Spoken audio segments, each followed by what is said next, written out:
Back to the video, आपका स्वागत है। आज जो वीडियो हम देखने जा रहे हैं उसका टाइटल है how a poor boy build 15,000 crore hotel empire. तो चलिए देखते हैं वीडियो, लेकिन से पहले इस वीडियो चैनल का ओरिजिनल लिंक आपको हमारी वीडियो के डिस्क्रिप्शन मिल जाएगा। सब्सक्राइब किया, लाइक किया, शेयर को फॉलो करेंगे चैनल को। उसके अलावा व्लॉग चैनल का लिंक भी हमारी वीडियो के डिस्क्रिप्शन मिल जाएगा। सब्सक्राइब किया, लाइक किया, शेयर को फॉलो करें। चलिए देख लेते हैं ये वीडियो। आज से करीब 100 साल पहले एक 7 साल का लड़का मैसूर पैलेस के सामने खड़ा था। वो सिर्फ एक बार पैलेस को अंदर से देखना चाहता था, लेकिन एक तरफ जहां वो पैलेस राजघराने के लिए था, वहीं वो लड़का एक मामूली से पियून का बेटा। इसीलिए उसकी ये ख्वाहिश पूरी ना हो सकी। लेकिन उस समय किसी को अंदाजा तक नहीं था कि आगे चल के यही लड़का मैसूर के इसी पैलेस से इंस्पायर्ड होके खुद का पैलेस होटल बनाएगा। और केवल एक पैलेस होटल ही नहीं, बल्कि पूरी दुनिया की बेस्ट होटल चेन खड़ी कर देगा। ये कहानी है द लीला होटल्स की।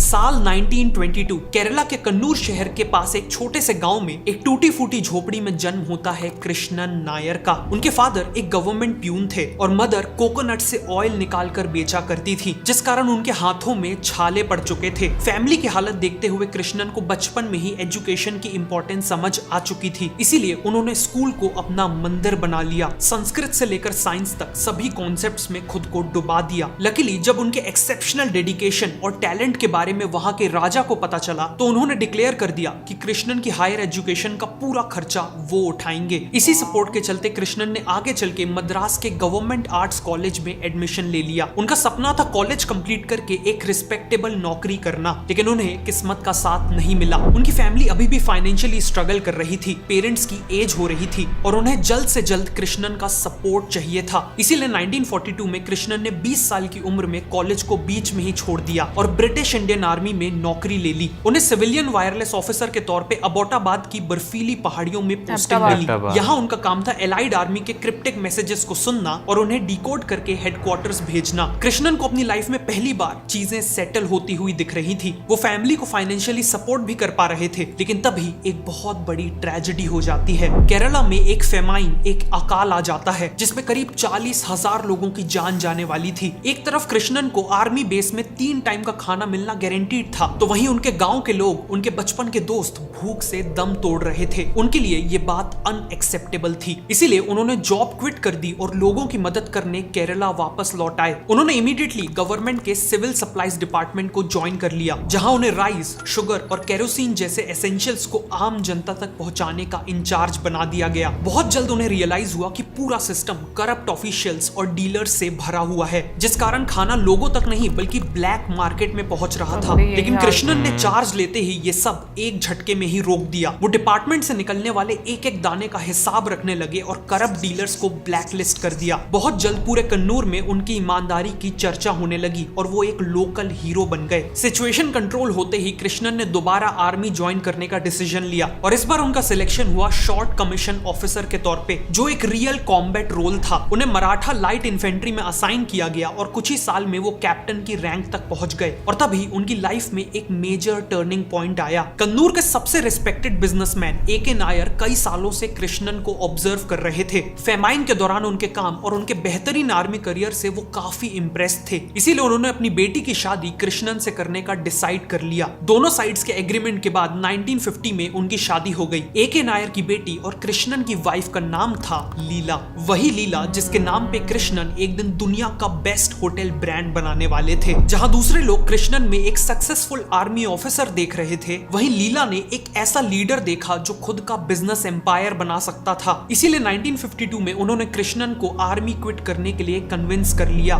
लीला के फादर कन्नूर में राजेश्वरी मिल्स चलाते थे, जहां हाई क्वालिटी फैब्रिक्स बनते थे। कृष्णन ने डिसाइड किया कि वो इसी मिल के लिए एक सेल्स एजेंट बनेंगे। उनका काम था कन्नूर से फैब्रिक के सैंपल्स उठाना और बॉम्बे के मूलजी जेठा मार्केट में शॉप टू शॉप जाकर ऑर्डर्स लेना, जिसके बदले उन्हें एक कमीशन मिलता था। रातों रात वो एक रिस्पेक्टेड आर्मी ऑफिसर से गली गली भटकने वाले एक सेल्स एजेंट बन गए थे। पीठ पीछे लोग उनके ऊपर हंसते थे, लेकिन उन्हें कोई अंदाजा नहीं था कि कृष्णन केवल फैब्रिक्स नहीं बेच रहे थे, वो साइलेंटली परमानेंटली इस बिजनेस को मास्टर कर रहे थे। 1958 में कृष्णन ने तमिलनाडु में एक यूनिक फैब्रिक डिस्कवर किया, एक लाइट वेट और ब्रीदेबल कॉटन फैब्रिक जिसे केवल नेचुरल इंग्रेडिएंट्स जैसे इंडिगो, टर्मरिक और सेसमे ऑयल से डाई किया जाता था, जिस कारण इसके कलर्स काफी वाइब्रेंट थे और सेंट एकदम नेचुरल थी। लेकिन इस कपड़े में एक बहुत बड़ी प्रॉब्लम थी, इसे वॉश करने पर इसके अलग अलग कलर्स ब्लीड करके एक दूसरे में मिक्स हो जाते थे। लेकिन कृष्णन ने इसी प्रॉब्लम को एक एडवांटेज में बदल दिया। उन्होंने इस फैब्रिक को अमेरिकन इंपोर्टर्स को पिच किया और कहा कि हर वॉश के साथ इस कपड़े के कलर्स ब्लीड करके एक दूसरे में मिक्स हो जाएंगे और एक नया पैटर्न बना देंगे। मतलब कस्टमर तो एक गारमेंट के लिए पे करेगा, लेकिन हर वॉश के बाद उसे एक न्यू लुकिंग गारमेंट मिल जाएगा। अमेरिका में इस फैब्रिक से जैकेट, शर्ट्स और शॉर्ट्स बना के बेची गई और क्योंकि ये मद्रास से था तो इसका नाम पड़ा ब्लीडिंग मद्रास। लोगों को ये कपड़े इतने पसंद आए कि एक ही हफ्ते में न केवल पहला लॉट आउट ऑफ स्टॉक हो गया, बल्कि ये अमेरिका में एक फैशन सेंसेशन बन गया, जिसके बाद कृष्णन के पास ऑर्डर्स की लाइन लग गई और ये उनके लिए एक बहुत बड़ी सक्सेस बन गया। लेकिन कृष्णन को एक बात खटक रही थी, वो अभी भी केवल एक मिडिलमैन थे और अब उनका एक स्ट्रॉन्ग डिजायर था कि इंडिया में अपना खुद का फिनिश प्रोडक्ट मैन्युफैक्चर करना। तभी लंदन की एक ट्रिप के दौरान उनकी वाइफ लीला ने स्कॉटिश लेस को कर्टेन्स, टेबल लिनन और ड्रेसेस में यूज होते देखा और उन्होंने कृष्णन को इसी लेस को इंडिया में मैन्युफैक्चर करने का आइडिया दिया। लेकिन इसे मैन्युफैक्चर करना आसान नहीं था। इसे बनाने के लिए sophisticated Scottish machines, massive capital और स्किल्ड लेबर चाहिए था। लेकिन कृष्णन ने समहाउ ये सब मैनेज कर लिया और 1964 में मुंबई में स्टार्ट हुआ लीला स्कॉटिश लेस, इंडिया का पहला लेस मैन्युफैक्चरिंग यूनिट। बिजनेस को इमीडिएट सक्सेस मिली। मिस इंडिया मेहर मिस्त्री ने उनके लेसेस से बने ड्रेस को ऑन स्टेज पहना। बॉलीवुड के बिगेस्ट स्टार राजेश खन्ना ने उनका कुर्ता अपने बर्थडे में पहना और पूरे इंडिया में उनका ब्रांड लग्जरी का सिनोनिम बन गया। अगले 15 सालों में कृष्णन के बिजनेस ने एक्सपोनेंशियल ग्रोथ देखी और फिर एक दिन सब कुछ कोलैप्स हो गया। 1979 में फैक्ट्री की कई मशीनें एक साथ ब्रेक डाउन हो गई। स्कॉटलैंड से स्पेयर पार्ट्स मंगवा के इन्हें रिपेयर किया जा सकता था, लेकिन इंडिया के on going foreign currency crisis के चलते गवर्नमेंट ने इस इंपोर्ट पे रोक लगा दी। एज अ रिजल्ट प्रोडक्शन बंद हो गया, ऑर्डर्स कैंसिल हो गए और कृष्णन ने जो एक्सपेंशन और रॉ मटेरियल्स खरीदने में पैसे इन्वेस्ट किए थे वो सब डूब गए। 57 की एज में कृष्णन की वर्थ जीरो नहीं नेगेटिव हो चुकी थी। डेट चुकाने के लिए उनके मुंबई का घर बिकने पे आ गया था। मतलब सर्वाइवल के लिए उन्हें जल्द से जल्द कुछ करना था। लकीली इसी दौरान उन्हें एक फ्लाइट में राजेंद्र सिंह मिल गए। राजेंद्र एक बिजनेसमैन थे जो अमेरिकन ब्रांड्स के लिए इंडिया में रेडीमेड गारमेंट्स की मैन्युफैक्चरिंग सेटअप करना चाहते थे। उस समय अमेरिकन फैशन में कैजुअल और कंफर्टेबल क्लोथिंग का ट्रेंड चल रहा था और उन्हें तलाश थी एक ऐसे इंडियन सप्लायर की जो ऐसे ही कपड़े बना सके। उनके क्लाइंट्स 2 हफ्तों के अंदर अंदर सैंपल्स देखने इंडिया आने वाले थे, इसीलिए उन्होंने कृष्णन को ऑफर किया कि अगर वो तब तक उनकी रिक्वायरमेंट्स के अकॉर्डिंग सैंपल्स रेडी कर लेते हैं तो वो उन्हें एक्सक्लूसिव ऑर्डर्स दिलवा देंगे। कृष्णन तुरंत काम पे लग गए। उन्होंने कुछ पैसे अरेंज किए और बंद होती हुई एक फैक्ट्री से इंपोर्टेड सुइंग मशीन सस्ते दाम में खरीद ली और अपनी बंद हो चुकी फैक्ट्री में ही एक छोटा सा सेटअप किया। लेकिन यहाँ कृष्णन का असली मास्टर स्ट्रोक था उनका फैब्रिक का सिलेक्शन। अमेरिकन मार्केट की रिक्वायरमेंट्स को समझते हुए उन्होंने सैंपल्स बनाने के लिए चुना चीज क्लॉथ को, एक ऐसा सॉफ्ट और एयरी फैब्रिक जो कैजुअल वियर के लिए परफेक्ट था, लेकिन साथ ही ये बेहद वर्सेटाइल था। इसे इसके नेचुरल ऑफ व्हाइट कलर में यूज किया जा सकता था या फिर किसी भी कलर में डाई किया जा सकता था या फिर स्ट्राइप्स या चेक पैटर्न में भी वीव किया जा सकता था। कृष्णन ने फैब्रिक सोर्स किया, दिन रात मशीनों को काम पे लगाया और टाइम रहते सैंपल्स रेडी कर लिए। जब क्लाइंट ने सैंपल्स को देखा तो वो डिलाइटेड थे। उन्होंने इस नई क्लोथिंग को नाम दिया निर्वाणा और कृष्णन को फाइनली एक्सक्लूसिव ऑर्डर्स मिल गए। अगले 12 महीनों में कृष्णन ने न केवल अपने सारे लोन्स चुका दिए बल्कि प्रॉफिटेबल भी बन गए। अगले कुछ सालों में वो कई और अमेरिकन ब्रांड्स जैसे लिज क्लेबोर्न, कैल्विन क्लेन और जॉर्डेक के लिए भी गारमेंट्स बनाने लगे। ग्रोथ इतनी तेज हुई कि 1980s तक लीला स्कॉटिश लेस यूएस को रेडीमेड गारमेंट सप्लाई करने वाला इंडिया का लार्जेस्ट एक्सपोर्टर बन गया। 1983 तक कृष्णन की एज थी 61 और वो ऑलरेडी एक सक्सेसफुल बिजनेस एम्पायर के मालिक थे। ऐसे में कोई और होता तो रिटायरमेंट की सोचता, लेकिन उनके लिए तो ये केवल शुरुआत थी। सालों पहले वो अपनी एक बिजनेस ट्रिप पे न्यूयॉर्क के वॉल्डोर्फ एस्टोरिया नाम के होटल में रुके थे, जो पूरी दुनिया का one of the most luxurious hotel है। होटल का खुद का प्राइवेट प्राइवेट रेलवे प्लेटफॉर्म था जहां लोग अपनी प्राइवेट रेल कार से आ सकते थे। खुद का पावर प्लांट था और रॉयल इंटीरियर्स थे। इसी होटल से इंस्पायर होकर कृष्णन ने सपना देखा इंडिया में एक वर्ल्ड क्लास होटल एम्पायर बनाने का, और अब वो इसी सपने को पूरा करने निकल पड़े। उन्होंने देखा कि नॉर्थ बॉम्बे में सहार इंटरनेशनल एयरपोर्ट डेवलप हो रहा है, जिसे आज हम छत्रपति शिवाजी महाराज इंटरनेशनल एयरपोर्ट के नाम से जानते हैं। अब एयरपोर्ट तो बन रहा था, लेकिन आसपास एक भी लग्जरी होटल नहीं था। दोनों ताज और ओबरॉय होटल साउथ बॉम्बे में थे। ऑल्सो एयरपोर्ट के पास जनरली सस्ते होटल्स खुलते थे। इंडस्ट्री का मानना था कि एयरपोर्ट होटल्स केवल उन लोगों के लिए है जो अपनी फ्लाइट से पहले कुछ घंटों के लिए सस्ते में कहीं रुकना चाहते हैं। लेकिन कृष्णन ने देखा कि सिंस मुंबई इंडिया का फाइनेंशियल कैपिटल है, तो बड़े बड़े बिजनेसमैन, सेलिब्रिटीज और वीआईपीज इसी होटल से आएंगे और उन्हें नियर बाय एक लग्जरी होटल चाहिए होगा। और इसी आइडिया के साथ उन्होंने एक नई कंपनी बनाई, होटल लीला वेंचर्स लिमिटेड। उन्होंने फंड रेस किया, एयरपोर्ट के पास 13 एकड़ की लैंड एक्वायर की और कंस्ट्रक्शन शुरू किया।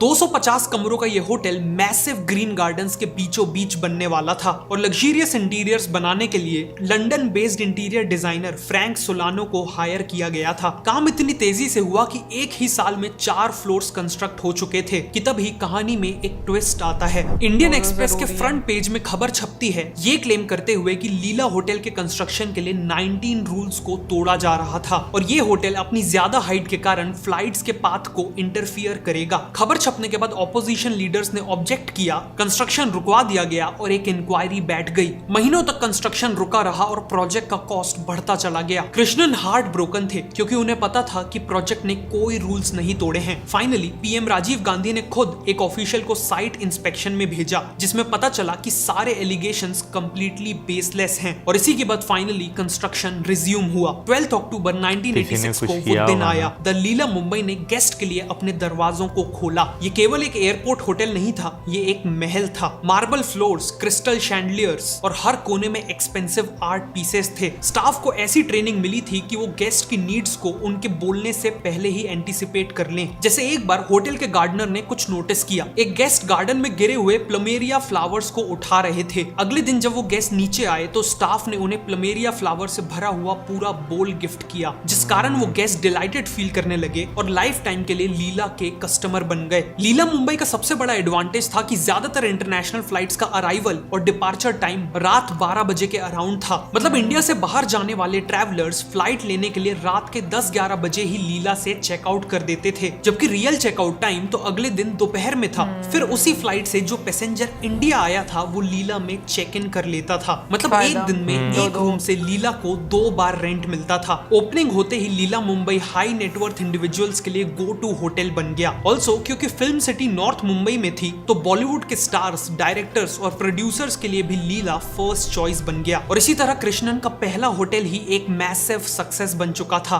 मुंबई की सक्सेस के बाद अब बारी थी बैंगलोर फतेह करने की। बचपन में कृष्णन मैसूर पैलेस के अंदर जाने की सोच भी नहीं सकते थे, और आज 65 साल बाद उसी कृष्णन ने डिसाइड किया कि वो उसी मैसूर पैलेस से इंस्पायर्ड एक पैलेस होटल बनाएंगे। 1990s में बैंगलोर में आईटी बूम चल रहा था। इन्फोसिस, विप्रो, आईबीएम और ओरेकल जैसी कंपनीज ऑफिसेस खोल रही थी। इन्हीं कंपनीज के टॉप एग्जीक्यूटिव्स, फॉरेन क्लाइंट्स और बिजनेस ट्रैवलर्स को प्रीमियम एकोमोडेशन नीडेड था। मार्केट बहुत बड़ा था, लेकिन कंपटीशन भी कम नहीं था। 106 रूम्स के साथ ताज वेस्ट एंड होटल और 120 रूम के साथ दी ओबरॉय होटल ऑलरेडी एस्टैब्लिश्ड थे। इसीलिए कृष्णन ने कुछ ऐसा करने का डिसाइड किया जिसने मार्केट को हिला के रख दिया। उन्होंने अनाउंस किया कि वो 256 रूम्स के साथ एक होटल बनाएंगे, जो ताज और ओबरॉय के कंबाइंड साइज से भी ज्यादा था। इससे हुआ ये कि होटल शुरू होने से पहले ही लीला पैलेस होटल को बैंगलोर के लार्जेस्ट लग्जरी होटल की ब्रांडिंग मिल गई। विजन तो अच्छा था, लेकिन एग्जीक्यूशन के दौरान कुछ ऐसा हुआ जिसने पूरी कंपनी को मुसीबत में डाल दिया।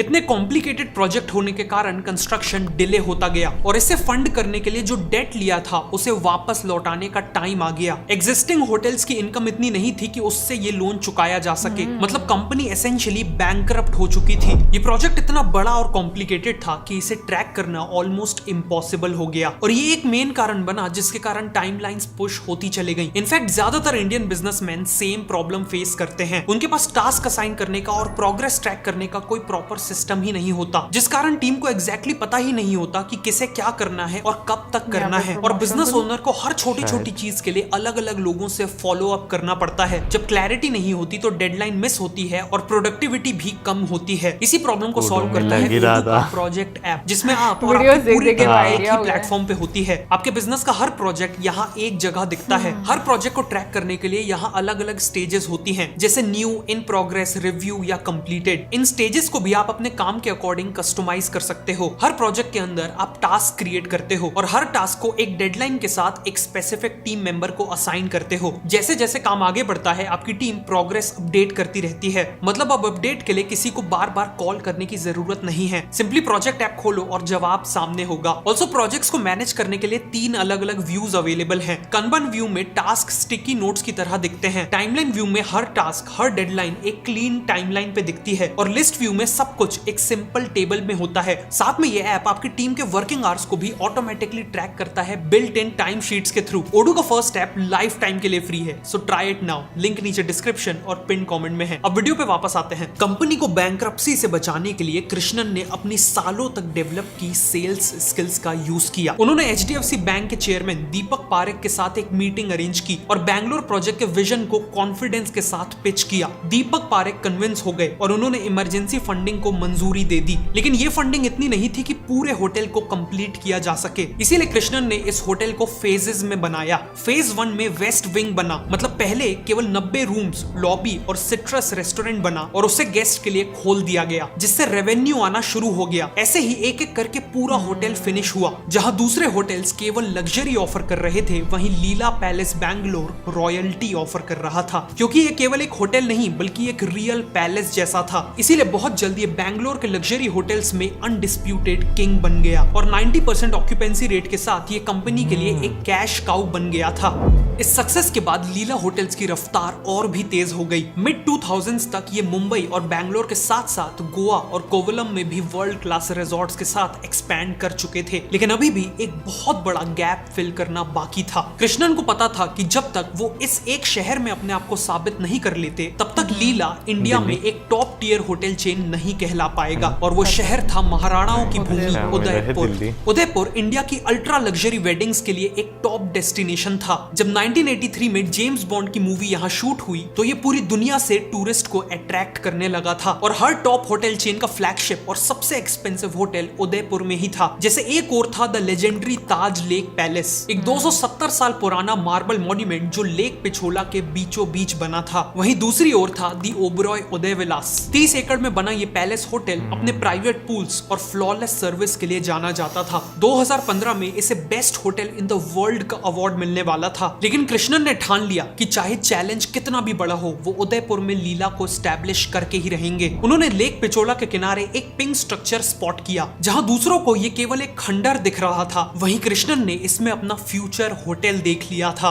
उन्होंने वहां 6 एकड़ का एरिया खरीद लिया और कंस्ट्रक्शन स्टार्ट कर दिया। उनका प्लान था कि होटल का ग्रैंड एंट्रेंस लेक पिछोला की ओर खुलेगा और गेस्ट बोट से आएंगे। लेकिन सालों की मेहनत के बाद जब होटल बन के तैयार हुआ तो ऐसा लगा कि जैसे किस्मत ने उनके साथ खिलवाड़ किया हो। ओपनिंग से पहले लेक पिछोला कंप्लीटली सूख गया, मतलब गेस्ट के लिए होटल के अंदर आने का कोई रास्ता ही नहीं था। लेकिन कृष्णन ने हार नहीं मानी। उन्होंने टीम के साथ कैलकुलेशंस की और डिसाइड किया कि वो ऑपोजिट साइड में 1.5 एकड़ लैंड खरीदेंगे और होटल को मेन रोड से कनेक्ट करते हुए एक रोड बनाएंगे। प्रॉब्लम ये थी कि इस 1.5 एकड़ में कई अलग अलग लोग रहते थे। उन सब से नेगोशिएट करना, उन्हें मनाना बेहद मुश्किल था, लेकिन समहाउ एक एक करके डील्स क्लोज हुई, लैंड एक्वायर हुई और रोड बनी। और कुछ महीनों बाद लकीली लेक की प्रॉब्लम भी सॉल्व हो गई। इस होटल के रूम्स ताज और ओबरॉय से काफी बड़े थे। हर एक रूम से लेक का व्यू मिलता था और होटल का स्टाफ आपको लिटरली किंग और क्वीन की तरह ट्रीट करता था। जैसे एक बार एक गेस्ट अपने साथ भगवान की मूर्तियां लेकर आई थी और एक दिन जल्दबाजी में वो मूर्तियों को ड्रेसिंग टेबल पे छोड़ के घूमने निकल गई। जब वो वापस आई तो उन्होंने देखा कि होटल स्टाफ ने प्रॉपर रिस्पेक्ट के साथ मूर्तियों को रेड सिल्क कपड़े पे रख दिया था और प्रॉपर रिचुअल के अकॉर्डिंग उनके सामने मैरीगोल्ड मैरीगोल्ड फ्लावर्स भी चढ़ाए थे। होटल बनते वक्त कृष्णन ने एक इंटरेस्टिंग चीज नोटिस की। उनके होटल का बेस्ट व्यू मिलता था ताज लेक पैलेस से, क्योंकि वो बिल्कुल सामने था। इसीलिए उन्होंने टॉप आर्किटेक्ट बिल बेंसली और एक लाइटिंग एक्सपर्ट को हायर किया और उन्हें ऐसी लाइटिंग लगाने को कहा ताकि ताज लेक पैलेस के गेस्ट उनके होटल को नोटिस करें, स्पेशली रात में। उन्होंने न केवल लाइटिंग की बल्कि पूरे होटल को ज्वेल से सजा दिया, जिस कारण रात होते ही लीला पैलेस ऐसे ग्लो करता था जैसे कोई सपनों का महल हो। ताज में रुकने वाले गेस्ट इसे नोटिस करते थे, अगले दिन कॉफी के बहाने लीला पैलेस होटल विजिट करते थे और अपनी नेक्स्ट ट्रिप पे उनमें से कई लोग लीला को चूज करते थे। इसी के साथ फाइनली लीला होटल्स ने उदयपुर में भी अपनी जगह बना ली थी और कृष्णन ने अपनी लाइफ का सबसे बड़ा चैलेंज सक्सेसफुली पार कर लिया था। उनके अचीवमेंट्स को रिकॉग्नाइज करते हुए 2009 में international hotels and restaurant association ने उन्हें होटेलियर ऑफ द सेंचुरी के खिताब से नवाजा और 2010 में भारत सरकार ने उन्हें पद्म भूषण से सम्मानित किया। अगले कुछ सालों में गुड़गांव और दिल्ली में भी लीला ने अपने होटल्स खोले, लेकिन फिर आया 2014 जब 92 की उम्र में कृष्णन ने अपनी आखिरी सांसें ली, लेकिन पीछे छोड़ गए एक ऐसा होटल ब्रांड जिसने उन्हें हमेशा के लिए अमर कर दिया। उनके जाने के बाद उनके होटल एम्पायर ने फाइनेंशियली कई अप्स एंड डाउन्स देखे, कई होटल्स की ओनरशिप भी चेंज हुई, लेकिन क्वालिटी और सर्विस हमेशा टॉप नॉच रही। 2019 में ट्रेवल प्लस लेजर ने लीला पैलेस उदयपुर को best hotel in the world name किया। फिर 2020 और 2021 में 2 लगातार साल लीला पैलेस होटल्स एंड रिजॉर्ट्स को the best hotel brand in the world का रिकॉग्निशन मिला। इसका मतलब कि कन्नूर के गांव से एक हम्बल बैकग्राउंड से आए लड़के ने एक ऐसी होटल चेन बना दी थी जिसने हॉस्पिटैलिटी की दुनिया का ऑस्कर जीत लिया था। कैप्टन कृष्णन नायर का कहना था कि failure may be a comma but it is never a full stop. और इसी माइंडसेट के चलते कोई भी फेलियर, कितना भी बड़ा फेलियर, उन्हें कभी आगे बढ़ने से नहीं रोक पाया। ये थी कहानी द लीला होटल्स की। अगर वीडियो अच्छी लगी तो आप नेक्स्ट ओबरॉय होटल्स की कहानी देख सकते हैं। हम लोग जब भी किसी बड़े मतलब बहुत ही सक्सेसफुल इंसान की वीडियोस देखते हैं ना, तो मैंने एक चीज देखी है हर किसी में कि वो रुकते नहीं है, वो चलते रहते हैं और तब तक चलते रहते हैं, यानी कि गिव अप नहीं करते जब तक वो कामयाब नहीं हो जाते। और उनमें और एक आम व्यक्ति में, जो कि हमारे जैसा व्यक्ति रहता है, मुझे लगता है सबसे बड़ा फर्क यही होता है कि वो गिव अप नहीं करते और ना ही वो लोगों की परवाह करते हैं और वो आगे बढ़ते हैं। और हमारे जैसे लोग जो होते हैं ना, वो डूब जाते हैं डिप्रेशन में और बस थोड़ी ही तकलीफ आती है और उसके बाद हम लोग ये सोचते हैं कि नहीं अब हमसे नहीं होगा, पता नहीं सब कुछ ही हमसे छिन गया हुआ है। तो मुझे ना ये अप्रोच का डिफरेंस बहुत ज़्यादा मुझे लगता है कि हम जैसे लोग जो होते हैं ना, नॉर्मली वो इस इंतज़ार में बैठे होते हैं कि पता नहीं कब हम डूबे और हम जो है ना वो शांत होकर जो है ना वो बैठ जाएं और आगे हम जो है ना रोना धोना अपना जो है वो शुरू कर दें। और हकीकत में मोस्टली लोग इसी तरह जो है वो करते हैं। मैं भी उसमें जो है अपने आप को भी इंक्लूड कर सकता हूँ कि अगर मेरे से कोई काम ना हो रहा हो तो मैं 100 बहाने जो है उस चीज़ में जो है वो ढूंढना शुरू हो जाऊँगा। लेकिन मोस्टली लोग जो है ना वो इस तरह नहीं, सॉरी, जिन लोगों ने ज़िंदगी में आगे बढ़ना होता है ना, वो अगर गिरते हैं ना तो वो फिर उसके बाद उठने का, आगे बढ़ने का जो है ना वो सलूशन जो है वो ढूंढते हैं। अभी उनकी ज़िंदगी की अगर बात की जाए तो भाई ये हमने उनकी ज़िंदगी के कुछ सक्सेसफुल चैप्टर और कुछ उनकी ज़िंदगी के फेलियर्स के चैप्टर जो है वो देखे हैं। वरना अगर उनकी ज़िंदगी की अगर बात की जाए तो उन्होंने अपनी ज़िंदगी में क्या कुछ फेस किया होगा, ये आप जब न्यूज़पेपर खोलते हैं ना और फ्रंट पेज पे भाई आपकी कंपनी का नाम लिखा और उस पर बहुत सारे एलिगेशंस लगे हों, तो बहुत सारे लोग जो इतने स्ट्रॉन्ग माइंडेड नहीं होते वो वहीं पे डिप्रेशन में चले जाएंगे, बुरा हाल जो है वो उनका होना जो है वो शुरू हो जाएगा। लेकिन ऑन दी अदर साइड भाई चीज़ों को कन्फ्रंट करना और उनका सामना करके आगे निकल जाना बहुत ज़्यादा जो है ना आपको हिम्मत चाहिए होती है और हर इंसान में नहीं होती। बट मुझे लगता है हिम्मत बनानी चाहिए, क्योंकि अगर आप हिम्मत नहीं ना बनाते और आगे नहीं बढ़ते तो ज़िंदगी का मज़ा नहीं रहता। मुझे नहीं लगता कि ज़िंदगी का मज़ा सिर्फ इस चीज़ में है कि भाई आपको हर चीज़ ना बहुत आसानी से मिल जाए और आप दूसरों पर डिपेंड करें, क्योंकि मोस्टली हम लोग दूसरों पर डिपेंड कर रहे होते हैं, यार ये बंदा हमारे लिए ना प्रॉब्लम सॉल्व कर दे। मुझे लगता है जो मज़ा अपनी प्रॉब्लम खुद सॉल्व करने में है और आगे बढ़ने में है वो किसी चीज़ में नहीं। एक तो आपको एक्सपीरियंस मिलता है लाइफ में, दूसरा आप अपने ही पैटर्न्स ब्रेक करते हैं कि हम लोगों ने पहले क्या गलती की थी, आप उसको नोट डाउन करते हो और उसको ब्रेक करते हो और आगे से एक अपना नया पैटर्न स्टार्ट करते हो। अभी जिस तरीके से हम लोग देखें उनको जिस तरह से लाइफ में अपॉर्चुनिटीज़ मिली, लेकिन उन्होंने जिस तरह से यूटिलाइज़ किया, सिचुएशन सिचुएशन को बेटर किया अपने लिए भी और लोगों के लिए भी, तो वो चीज़ उनको आगे ही लेकर गई है। अप्स एंड डाउन्स आए हैं लाइफ में, बट उसके साथ साथ उन्होंने हर जो अपॉर्चुनिटी है उसको बहुत अच्छे से ग्रैब किया है, उन्होंने अपना होमवर्क किया है। हम लोग क्या करते हैं नॉर्मली, हमें एकदम से बहुत अच्छी वाली जॉब मिल जाए, हमें एकदम से बहुत अच्छा हमारा करियर बन जाए, बीच वाला फेज़ हम खा लेते हैं। लेकिन उन्होंने जिस तरीके से अपनी स्किल्स को इन्हांस किया और फिर वो आगे चलकर उनके काम भी आई, जब उनका काम डूबा उस टाइम पर उनको जो ऑफर हुई उसमें उन्होंने वो एक काम आई, उनका एक आइडिया ऐसे क्लिक कर गया कि भाई जी ये जो कपड़ा है जैसे जैसे इसको धोगे वैसे वैसे वो चेंज होता जाएगा कलर। हाँ। तो यानी आप किस तरीके से लोगों को एक नया आइडिया देते हो और वो क्लिक कर जाता है, तो ये चीज़ें आपके काम कहीं ना कहीं ज़िंदगी में आती हैं, जो चीज़ें आप सीखते हैं। यार दूसरा जो है ना, जहाँ पे आपने बात की ना कि दूसरे लोग जो हैं उनसे उम्मीदें लगाना जो है वो, यानी कि मेरा वहाँ पे जो है ना ये मानना है कि अगला बंदा भी जो है ना आपकी तब भी हेल्प करता है जब उसे जो है ना कुछ नज़र आ रहा होता है, उसे ये लगता है कि हाँ भाई अगर मैं जो है इसके लिए कोई थोड़ी बहुत आउट ऑफ द बॉक्स जाकर या बॉक्स में रह के भी कोई थोड़ी बहुत जो है वो एफर्ट कर दूंगा, तो ये जो है ना मुझे तंग नहीं करेगा, काम करने वाला इंसान होगा।